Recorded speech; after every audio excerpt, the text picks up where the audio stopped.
अगर आपने breaking bad देखा है तो आपको ये घटिया कॉमिक sans फॉन्ट वाली वेबसाइट ज़रूर याद होगी, savewalterwhite.com। शो में वॉल्टर के बेटे ने इसे बनाया था ताकि अपने बाप के कैंसर का इलाज करवा सके। मिलियंस ऑफ व्यूअर्स को लगता है कि ये सिर्फ एक शो का प्रॉप था, एक क्यूट सी फिक्शनल चीज़ थी। पर क्या आपको पता है कि इसे एक डमी वेबसाइट के पीछे रियल लाइफ का करोड़ों का घोटाला, एक ब्लैक मनी लॉन्ड्रिंग स्कीम और 1930s के एक असली सिविल राइट्स हीरो की कहानी छिपी है।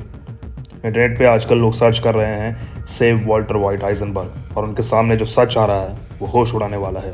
आज बिना किसी फिल्टर के इस पूरी मिस्ट्री का शॉर्ट और क्रिस्प पोस्टमार्टम करेंगे।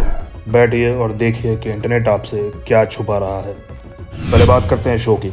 कहानी में जब वॉल्टर वाइट का बेटा ये वेबसाइट लाइव करता है तो उनके तेज दिमाग लॉयर सॉल गुडमैन को इसमें एक गोल्डन अपॉर्चुनिटी दिखती है।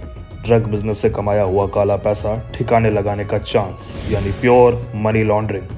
सॉल ने सैन होसे के एक हैकर एसोसिएट को पकड़ा। उस हैकर ने ज़ॉम्बी कंप्यूटर्स का एक बहुत बड़ा नेटवर्क बनाया। इन कॉम्प्रोमाइज्ड कंप्यूटर्स के जरिए दुनिया के अलग अलग आईपी एड्रेसेस से $50 और $100 के छोटे छोटे अनोनिमस डोनेशंस इस वेबसाइट के पेपल अकाउंट में भेजे गए। पैसा तो लीगल हो गया, पर इस चीज़ ने वॉल्टर वाइट के मैसिव ईगो की बैंड बजा दी।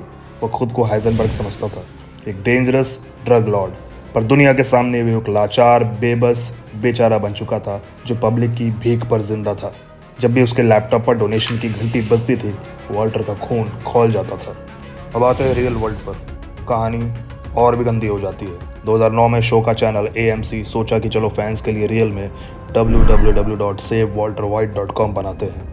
उन्होंने बिल्कुल डिट्टो वेबसाइट लाइव कर दी, जिसमें रियल केमिस्ट्री फैक्ट्स भी लिखे थे, जैसे मर्क्यूरी रूम टेम्परेचर पर लिक्विड होता है और फ्रीजिंग वाटर 9% एक्सपैंड करता है। नीचे एक रेड रंग का डोनेट बटन था।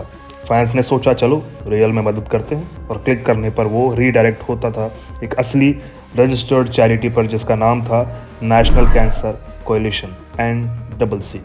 फैंस ने इमोशनल होकर $1,25,000 से ज़्यादा का असली कैश डोनेट कर दिया। लेकिन अगस्त 2013 में एक मैसिव इन्वेस्टिगेटिव रिपोर्ट आई।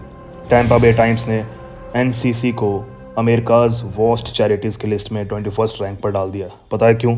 क्योंकि लोग जो लाखों डॉलर्स कैंसर पेशेंट्स के लिए दे रहे थे, उसका सिर्फ 1% डायरेक्ट एड में जाता था। बाकी का 99% पैसा एडमिनिस्ट्रेशन, एग्जीक्यूटिव सैलरीज और टेली मार्केटिंग फर्म्स खा जाती थी। जो साइट शो के अंदर लॉन्ड्रिंग के लिए बनी थी, वो रियल लाइफ में भी एक फ्रॉड का जरिया निकल आई। AMC ने तुरंत बटन डिसेबल किया और 2018 में कोर्ट ने इस चैरिटी को हमेशा के लिए बैन कर दिया। अब इस पूरे केस में एक बहुत ही अजीब चीज़ आती है। लोग जब सर्च करते हैं ए वॉल्टर वाइट तो उनका मतलब क्या होता है? पहला तो सिंपल है, सेव का टाइपो जिसमें एस छूट गया। दूसरा, एवरेज वॉल्टर वाइट। पर यहाँ इंटरनेट का एल्गोरिदम एक क्रेजी जियोग्राफिकल क्रॉसओवर करता है। हिस्ट्री में एक असली वॉल्टर फ्रांसिस वाइट नाम के influential African American civil right leader थे। वो 1930s और 40s में NAACP के डायरेक्टर थे, और उनका नेशनल हेडक्वार्टर्स पता है कहाँ था? न्यूयॉर्क के 69 फिफ्थ एवेन्यू AVE पर। वो असली वॉल्टर वाइट बहुत खतरनाक काम कर रहे थे। जिम क्रो साउथ में चल रहे रेशियल लिंचिंग्स के खिलाफ क्रूसेड। 1936 में उन्होंने अपने फिफ्थ एवेन्यू के ऑफिस की खिड़की से एक बड़ा सा फ्लैग हंग किया था, जिस पर सफ़ेद अक्षरों में लिखा था a man was lynched yesterday. उन्होंने रोप एंड फैगोट नाम की बुक लिखी और एंटी लिंचिंग बिल के लिए लड़े। वो पहले अफ्रीकन अमेरिकन बने जो जनवरी 1938 में टाइम मैगजीन के कवर पर आए। तो जब आप ए वॉल्टर वाइट सर्च करते हो तो एल्गोरिदम एल्बुकर्की के फिक्शनल ड्रग डीलर को न्यूयॉर्क के इस रियल लाइफ लीजेंड से जोड़ देता है। अब बात करते हैं उस एवरेज वॉल्टर वाइट की जो एक underpaid high school chemistry teacher था, कार वॉश पर काम करता था और साल का सिर्फ $57,710 कमाता था। वो देखते ही देखते $80 मिलियन के एम्पायर का राजा कैसे बन गया? फैंडम में दो थ्योरीज हैं। थ्योरी ये कहती है लेटेंट सोशियोपैथी, मतलब हाइजेनबर्ग कोई नया बंदा नहीं था, वो वॉल्टर का असली चेहरा था जो हमेशा से अंदर छिपा था। कैंसर तो बस एक बहाना था जिसने उसके अंदर के डर को ख़त्म कर दिया। तभी तो एंड में वो स्काइलर से एडमिट करता है, I did it for me, I liked it, I was good at it and I felt alive।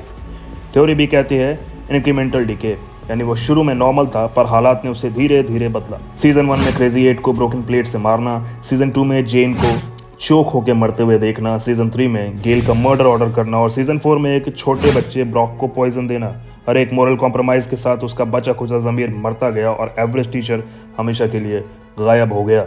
इसी डार्क ट्रांसफॉर्मेशन की वजह से आजकल टिकटॉक और यूट्यूब पर लोग फ्रांस क्यूबर्ट का क्लासिकल हिम्न एव मरिया वॉल्टर वाइट के एलिट्स के पीछे लगाते हैं। एक तरफ छाती पे गोली खाए वॉल्टर का लैब में गिरना और पीछे बज रहा एक पवित्र प्रेयर गाना। ये कॉन्ट्रास्ट शो को एक ग्रिटी क्राइम ड्रामा से उठाकर एक क्लासिकल रोमन कैथलिक ट्रेजेडी बना देता है। एक ऐसा बाप जो अपनी फैमिली को सिक्योर करने निकला था पर उसकी बर्बादी का रीज़न बन गया। बात सिंपल है बॉस।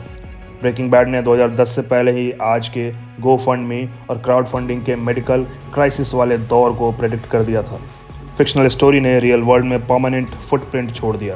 और वीडियो से कुछ जानकारी हुई हो तो कृपया करके हमारे चैनल को सब्सक्राइब कर लें ताकि अगला वीडियो आपके लिए बना पाएँ, ठीक है।